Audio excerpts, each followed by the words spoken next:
Okay guys, let's compare the thrust between a straight blade like a Bowie and a curved blade like a Kukri.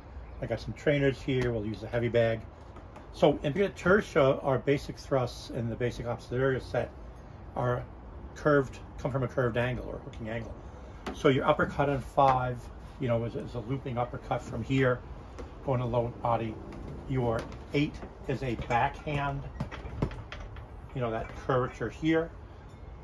A backhand thrust, and your 9 is a forehand hooking thrust, right? And it works very well for a straight blade set up directly, you know, from your hand, right? But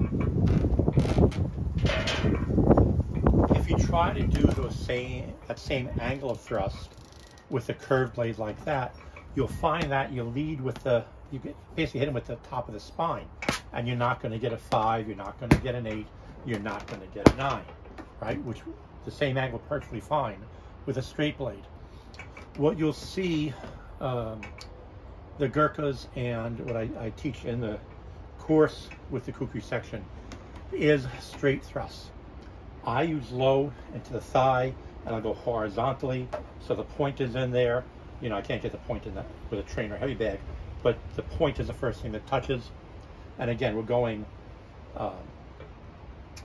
horizontally into the thigh so that you're cutting more fibers across the quadricep here so the guy can't chase you.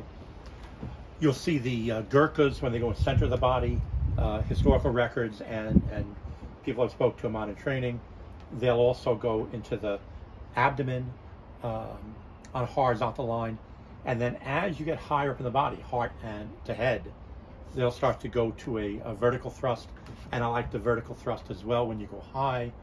But these are all straight thrusts, low, up into high, because there you're not running into that problem with the curvature. When you go high, that straight thrust, hopefully you can see that, I'll do it in my hand, that point is better on line on the high line. And when you're going low, that point is on line with you can see it, the point is on line with the horizontal low thrust. The reason I don't do a horizontal thrust in the high line, and the reason I suspect the Gurkhas don't as well, is with a very heavy blade, especially a very heavy long blade, there's a lot of leverage on your wrist. If the opponent hits your blade down, it's easy for him to turn it. Where in a vertical position, if he puts this down, you're more strength in the wrist at that angle, and he's not likely to turn the blade completely away from himself. You know, can still go in. So, some comparisons between using a straight blade, which the Tertia people and other FMA people may used to be using, and a curved blade. That if you pick this thing up, if you pick the curved blade up, you may want to think about the differences in how you may use this curved blade, especially on thrust.